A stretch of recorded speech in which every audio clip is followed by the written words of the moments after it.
Très bien, merci beaucoup pour cette première actualité de l'internet. Nous avons dit avec Seneweb, l'Union def mooy rentrer dans le vif du sujet pour parler avec Oustaz Djiby Sow mi nga xamantene membre parti Rewmi la ñu bëggoon xam kañ nga dugg Rewmi ak lan moo la dugal ci politique. jërëjëf Nico laaj nga ma tamit lu ma mën a tontu parce que politique ñun man oustaz la jàngalekat la. En même temps maa ngi liggéey ci média bi waaye. ma gis ne politique boo ko deful daf lay def loolu la mbokk yi wax. encore it ñun ñi dañu toog ñoom ñuy décider suñu place te li ñuy décider neexuñu. donc dañu war a ñun ñu soobu ci terrain bi parce que bu doon man bu doon suma sago muy kilifa diine yëpp oustaz yëpp dañuy soobu ci politique bi. parce que yàlla dafa wax ne wal aqibatu lil muttaqin mbir mi ñi ragal yàlla dëgg ñoo koy mujjee te réew mi fu mu toll nii ñi ko mën a diriger mooy ñu ragal yàlla. donc bi ñu ci sooboo it man politique daanaka en 2003 laa gën a soobu ci politique benn leader laa njëkk jàppale te moom laa mës a jàppale mooy président Idrissa Seck. Idrissa Seck la mooy ni choix boobu. choix bi nag mooy. dama gis ne jàppale Moustapha Niasse. waaw dama gis ne nitu daara la dama li muy incarné man def ma intéressé. comme la. parce que. la moo la fasciné ci nit li ma fasciné ci moom boobu déglu ma wax la mooy. dama gis ne. nitu diine la d'abord balaa politique encore jàng na te dirigé woon na lu bëree bëri maanaam réew mi nekkoon na premier ministre ci réew mi occupé woon ay poste te poste bu mu jaar rek bàyyi na fa loo xamante ne sénégalais yi gis nañ ne parce que bi muy bàyyi. sénégalais wala yow. parce que bi mu nekkee premier ministre ban jéego la def boo xamante ne sénégalais affecté na leen. parce que Nicolas bi mu nekkee premier ministre bi muy wàcc boobu croissance su Sénégal fa mu ko bàyyi woon. mooy fu mu toll tey daanaka 6,5% foofu la ko bàyyoon donc président Idrissa Seck moom jamono yooyu moom rek ak jamono yi sax parce que dañu gis ne moralu réew mi dafa laaj moral. d'accord nga li dafa laaj ñoo xamante ne. Mansour Sow. ok interprétation la waaye yaakaar naa ne peut-être les faits. bu ñu analyser rek li nga xamante ni moom moo am sur le plan économique. mun ñu ko comparer sincèrement parlant oustaz. dina ko nga ni boo nee taux de croissance bi mu fi bàyyi woon nag taux de croissance bi fi nekk bi mu fi bàyyi woon. tey moom moo fi nekk oustaz est-ce que du da nga far ba mu ëpp loo tax nga jàpp loolu na le. waaw non mun nga gisee noonu. mais li ma wax moom moo am. parce que tegal ñu ko ci dara kañ lu ñuy sukkandiku. waaw parce que li ma la wax. da ngay dem seeti chiffres yi nga xool. d'accord la laay tàppe pour gis ko. parce que faaw ma gis li nga wax de li nga wax nii man mosuma ko dégg man dégg naa yàgg naa gis ay ñi ju faral Idrissa Seck loolu mais kaddu bi moom Oumy Régina sax commencé na di tàppe ci téléphone. waaw dama gis ne li ma la wax nii. d'accord loolu dégg nga ko xëy na da nga koy nangu wala nga bañ ko nangu. non mosuma ko dégg. très sincèrement dama bëggoon rek nga juste nga expliquer ma nga argumenté ngir ma mën a comprendre. parce que Idrissa Seck bi mu nekkee premier ministre avant buy nekk premier ministre sax parce que gis nga parcours am. gis nga parcours am ba bi muy nekk premier ministre gis nga ne bi mu yoree réew mi dafa daloon daanaka courant ndox lépp dafa nekkoon en place bi mu discours politique général bi mu koy def assemblée nationale Sénégal la jël def maanaam plan wu Sénégal la tëral fu nekk mu seet fan moo dox ak fu doxagul ci la waxtaanee ak Thierno Cissé Doucouré yàlla na ko yàlla yërëm mu nekkoon ministre nekkoon ci état bi mu ko xelalee ne décentralisation la ñu war a def fu nekk ñu liggéey fa mooy grâce de convergence bi nga xamante ne taxawaloon na ko jamono yooyu gis nga ko ci la ñu commencé liggéey Thiès mooy dañuy jàppoon fête de l'indépendance bu ñëw dañuy liggéey benn raison xaalis bi nga xamante ne waroon nañ ko jël di ko fooyee comme bu mbaay yi am fii ci fête de l'indépendance yi fi am dañu koy jël liggéeyee ko benn raison muy grande de convergence bi nga xamante ne commencé woon na ko ci la commencé liggéey Thiès gis nga Thiès na mu ko def daanaka yaatal lépp mbedd yi tali yi lamp yi lépp mu defal ko. oustaz Thiès nga wax de tey. waaw dañ jàppoon non xaaral ma wax la rek parce que loolu moom bu ñu ci duggaatee. oustaz non pareeguma non daru ñoo continuer xam nga lan moo tax. bu ñu ci duggaatee dañ cee nar a yàgg te duñ ci jubóo ci genn wàll. parce que boo waxee Thiès nga wax te yaakaar naa ni bu ñuy taxaw bu ñu xoolaatee li nga xamante ni moom mooy. région la woon région de Thiès la woon alors que li ngay wax lépp dañ ko centraliser ci biir Thiès. tey jii boo demee tey jii peut-être li tax peut-être capital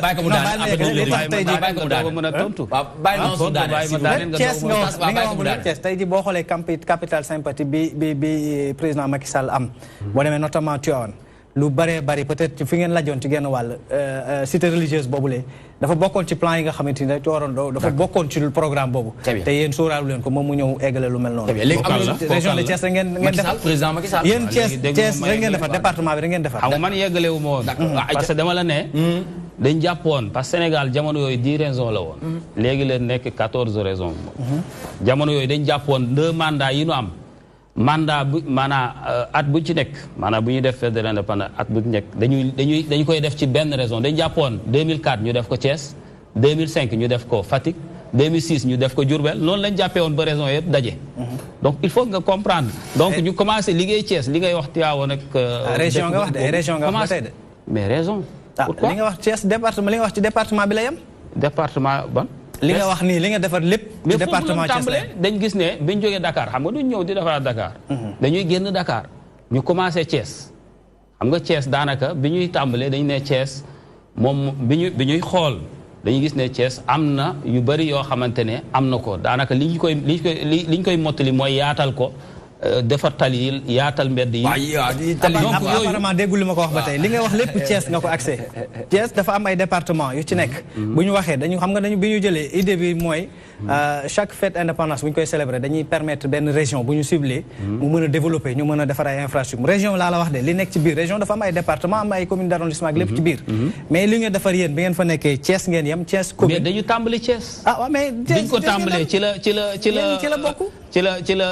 li xew-xew gis ngeen ko te dinañ ci wax parce que ci la gars yi commencé déclasser seen kii bi. complot bi ñu defoon ci moom yow xam nga loolu. waaw bi mu tàmbalee defar Thiès fête de l'indépendance dafa jeex rek dañu pare ci at boobu rek ñu arrêté ko. donc bu ñu ko bàyyi woon dina continuer day fekk Sénégal weesu fi mu ne. donc il faut ngeen di comprendre bu leen ignorer yenn yi. non ignoré wuñu xam nañu bu baax lu mu def démb ak tey ji réew mi fu mu ko fekkoon fu mu ko yóbbu ak fi mu toll tey parce que li ñu bëggoon rek noonu lañ ko mën a analyser su njëkk moom dafa la laaj déjà sur le plan politique li nga xamante ni mooy sa conviction li tax nga choisir li fi nekk ci li fi nekk ci leader yëpp nga taamu dem ànd ak Idrissa Seck nga wax ko léegi lii muy toll Idi moom nga wax nag muy président Idrissa Seck tey jii di leader bu parti réew mi buñ dikkee ci actualité tey jii boo xoolee suñu titrage bi rek di nga xam que ni tey il est au devant de l'actualité li ko lu wax ju mu wax joo xamante ni tey jii bu ñu xoolee une bonne partie des religieux yu nekk ci biir réew mi condamné nañ ko ci genn wàll ni dafa juum ci wàll woowu la yow ngay oustaz peut-être ci lu gàtt ci wax boobu la loolu nga bëgg ñu ñëw waaw ñëwal bon loolu pour ma ñëw ci damay attaquer direct ki ngeen fi invité woon muy Bama Ndiaye parce que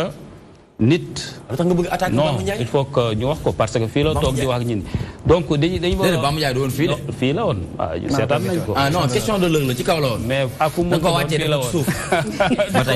ak fu mu doon fii la woon donc moom laay waxal direct d'accord ñu ngi lay dégg parce que ñun xam nañu parcours am xam nañu jaar-jaaram donc il faut que tamit mu bàyyi yenn yi il faut que mu bàyyi yenn yi président Idrissa Seck sori na ci fi ñu koy séentoo sori na ci fu ñu koy séentoo jamono yi nag da nga gis ne Bama Ndiaye bi mu waxee la muy wax ba pare Sidi Lamine ci topp te moom it war na roy ci seen PDG war na roy ci moom parce que waroo yor sa télévision rek nga jël gor taaj ko ci saa yoo toogee rek taaj gor di ko xas te nit ki du am fu mu la mën a tontoo donc yooyu daf ko war a bàyyi donc Sidi Lamine il faut mu bàyyi ko parce que Sénégal loolu tamit il faut que ñi jiite réew mi ñu wax ak moom parce que amul benn patron de presse boo xamante ne mu ngi def li muy def nii yore sa télé jël 1 heure 2 heures de temps di xas benn góor non ak lu mu mënta doon mais invité ko mu toog président Idrissa ñoom ñii di wax yëpp est-ce que invité nañ ko mu toog nit ki mën nga wax ci moom di ko wax loo li mu waxul nga koy wax loo ba pare après di ko tuumal mu ne la waxuma ko nga ne ko loolu nga wax bu ñu teg loolu moom léegi buñ dikkee ci lu mu wax nañu defoon en 2003 2004 nañu defoon complot boobu ñu defoon Bamba Ndiaye ko jiite woon parce que bu ngeen fàttee moo jiite woon le messager donc il faut ngeen xam machine boobu moo nekkaat ni bu leen juumaat waaw d'accord pour ñu bañ a juum Oustaz ak Bamba Ndiaye nanu cessé ci li ñuy def Sénégalais yi xam nañ leen il faut que ñu cesser ci li ñuy def nii. d'accord pour ñu yóbbu Sénégal du ñu fooyee xelu léegi pour ñu bañ a juum wax ji bi mu jógee yaakaar naa ne bu ñu weesoo ñoom ñaar ñooñu la tey ji boo xoolee liste bi li ci réagir ci tant de sénégalais rawatina ay religieux du jeex du xaaj tey ji dernière bi ñu am date am nañ imam Kanté am nañu bu oustaz Aliou Sall am nañ sax ñoo xamante ni nee nañ ay religieux yu nekk fële nga xamante ni mooy ci Makkatul Mukarram wax nañu condamné nañ ci genn wàll loolu lee yow oustaz nga wax ji gravité bi ko nit ñi jox am na ko wala amu ko vraiment dama ci triste ci loolu parce que ñoo ñëpp ay victimes lañu victime ci ñoo xamante ne ay mercenaires lañu ci wàllu vraiment xaw ma nu mu koy tuddee muy Bamba Ndiaye ak Sidi Lamine dañuy fooyee sénégalais yi parce que boo gisee Bamba Ndiaye dafa wax 2 jours Sidi Lamine génn daf sorti toog ci télém 2 heures de temps ngay xas ay. léegi bu ñu doon dellusiwaat non dañuy de. waaw non mais bàyyi jàmbur yi ne dañu bëggoon ñun ci loolu laay ñëw ci loolu laay ñëw mais il faut que nga déglu ma. parce que boo ma dégloo xam li may wax. parce que ci la wax li muy wax noonu ñooñu ngay wax. gis nga bu doon rek vidéo 3 minutes boobu ñu jëloon ñu laaj ko mbiru Palestine ak Israël ak Makka ak yooyu mais loolu ci ban contexte lañ ko doon laaj. ah ñoom seetuñu social seetuñu wàllu politique ci ñi ko doon laaj ak na mu tontoo mais il faut que nit ki boo balaa ngay fël gémmiñu sàmm nga xam la muy walis mais toog rek nga dégg di wax gis nga bi ci Sidi defee plateau boobu ci la ñëpp nag taxaw di jàpp di sànni Idrissa mel na ñuy sànni Jamra mais loolu it damay jàpp ne ay victime lañu rek Idrissa Seck bu fekkoon ne dafa juum imaam yi dañ ko war a woo conseiller ko kilifa goo xamante ne ëllëg mën na nekk sa njiit ni ñuy def nii est-ce que nga yaakaar ne noonu la koo xamante ne sa njaboot la bu fekkee dafa jum doo ko woo nga conseiller ko teg ko ci yow oustaz nga baal ñu tuuti dafa am contradiction boo xam ne dafa am ci doxalinu Idrissa Seck ci naka Idrissa Seck dafa mës a jox sénégalais yi image u nit bu ancré ci religion ku gëm ay préceptes islam loolu yéen ñëpp même yéen ñii foo leen dem loolu ngeen di fësal donc tey jii fii Sénégal lañ nekk c'est l'habit qui fait le moine c'est-à-dire fii niñ uude ni mu la gisee noonu la lay ëwalee Idrissa Seck sortie bi mu def gis nga réaction yi ci am à l'unanimité yéen xam ne 2004 ba 2000 ba tey ci deru Idrissa ci la ñuy wutee promotion mais bii nii il a prêté le flanc à l'unanimité réaction yi ñu dégg yëpp amul benn bu si rafetlu kàddu yi mu def et malheureusement le message projeté n'est pas forcément le message reçu xëy na Idrissa Seck c'est intention bi muy waxee message bi mu bëggoon véhiculer peut-être il l'a mal exprimé peut-être il a mal formulé mais li essentiel mooy lan la sénégalais di percevoir c'est ça le message reçu et c'est ça qui est important puisque c'est en politique non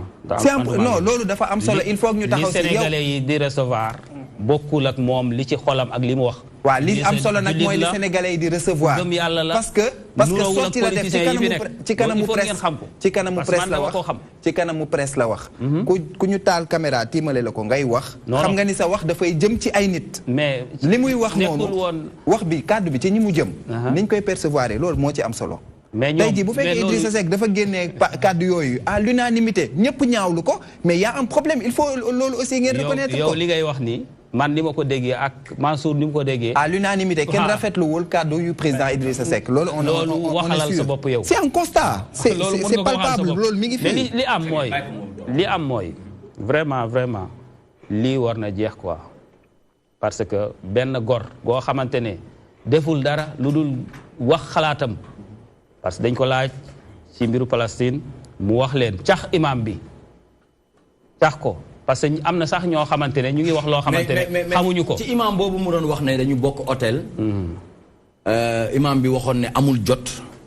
parce que dafa war a dem jëli avion mais mun na dajeek moom ci parking bi ci 1 minute ba après mu mujj ne mu mujj yaatal waxtaan bi parce que lii Idrissa Seck doon waxtaan ak moom daf ko intéressé woon mais Idrissa Seck bi muy waxaat loolu man ci audio yi damay dégg ne muy wax xaram ne loolu la imam bi di wax xaram ci position bi Idrissa Seck taxawee woon léegi yow loolu noonu ban jàngat nga ciy def waaw jàngat bi ma ciy def mooy dañu war a sant yàlla bu ñu amee leader bu mel noonu parce que ñun occidentaux yi dañoo respecté wul waaw dëkk yëpp nag dañoo respecté wul yéen ñii ngeen ay xale war a tey porter avenir u Sénégal ëllëg donc il faut que ngeen bàyyi xel ci leader yu mel noonu parce que koo xamante ne imam bi ne la 1 minute laa la may parce que sama fa la ngeen di taxaw nga fexee tardé loo ko ba moom bi ñu ko wooyee dafa ne parce que li nga indi di waxtaan ak moom la rek moo tax mu nangu taxaw waaw nga fexee tardé loolu ba moom bi ñu ko wooyee ne ko vol baa ngi taxaw ñu ngi lay woo dafa ne il faut que ma pare na vol bi xaar waaw donc bi mu ko laajee daf ko ne lii ma la cax il faut nga ñëw Sénégal ngeen ñëw Sénégal ñu jubale Palestine ak Israël Idriss Seck lu muy dox maintenant Oumy Régina ban déggin ngay am vis-à-vis de coow li nga xamante ne jamono ji ça fait l'actualité Sidi Lamine fii Bamba Ndiaye fee ay religieux ay ustaas yu bëri ah am na sax ay religieux yoo xamante ne dëkkuñu sax Sénégal ah mais dañ ci àddu ah donc waaw d'accord bu la waaw d'accord léegi waaw bu def ni yow tamit nag nañ bàyyi keneen mu joxe xalaatam ku ci ne bul influencer du dëgg Oumy Régina s'il vous plaît man benn kii rek laa ci déglu mooy déclaration bi Idrissa Seck def et comme ni ma ko jàngatee pour man ci sama gis-gis bu gàtt du ma érudit waajaw ma kaamil ni quoi que ce soit il s'est basé sur li nga xam ne mooy suñu culture parce que boo déggee fi muy waxee dafa ne ci wolof comme xuloo ay doomu baay donc am na yenn mécanisme yoo xam ne war nañ ko mën a mettre en place que exemple bi mu doon joxe c'est pour les attirer peut-être ñu ñëw au Sénégal où ce sera un terrain boo xam ne pour man ci sama gis-gis je le vois comme un terrain neutre boo xam ne dinañ fa mën a waxtaanee donc moo tax j'ai été très surprise par toutes les réactions que ça a provoqué mais même s'il y a toutes ces réactions tamit pour moi, c'est le retour, c'est comme un boomerang qui vient, qui tombe sur la tête de Idrissa Seck. Parce que, nous fatalico le Coran et la culture grecque. Nous invité Idrissa Seck au plateau d'Iner Diamono. Nous talk de voir le professeur Sankara, de quoi il y a que le même Khalatu nous avons invité. Culturellement, on se dit que nous polémique autour de son livre, que personne n'a lu, et que tous les gens ont pris des micros, talk, il y a que le même livre. Tout à fait. Bien sûr. Donc, on a accepté.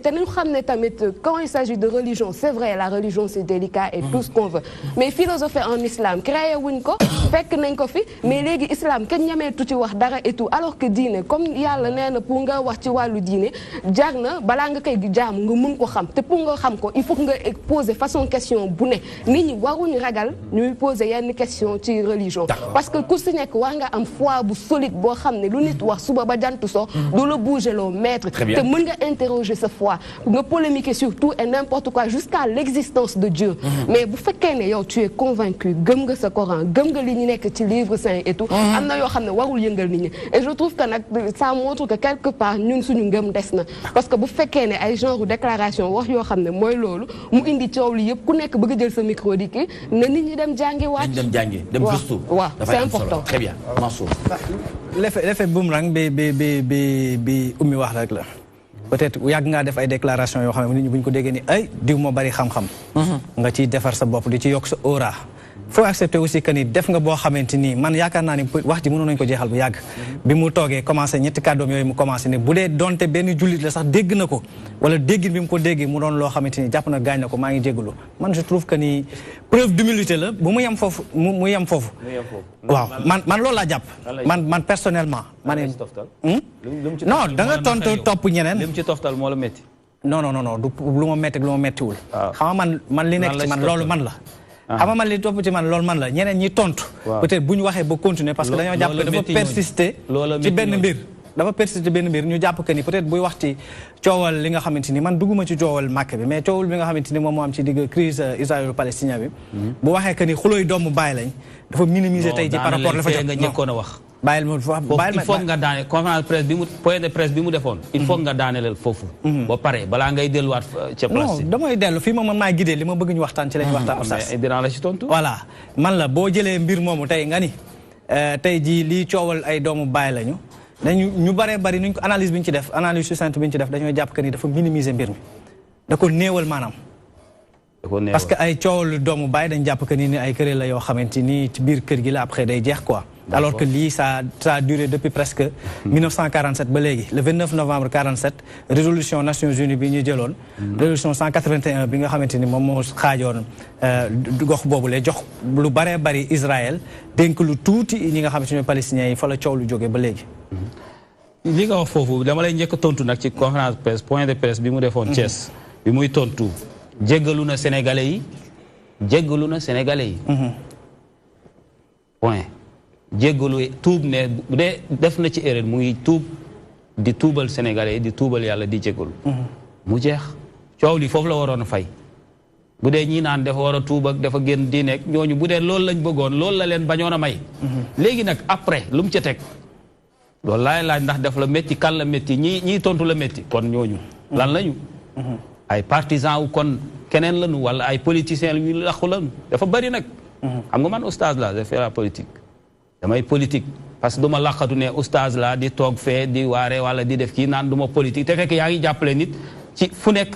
di ko fësal ci biir man loolu du ma ko def loolu yëpp naa fekk la laa ilaha ula wala ilaha ula muzabzabina bayna zaal loolu du ma ci fekk li may wax mooy bi mu tontoo bi mu jéggaloo ba pare wax ji jeexoon na waaye nag dafa ne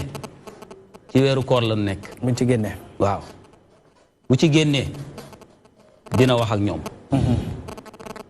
loolu la wax te loolu lan moo ci aay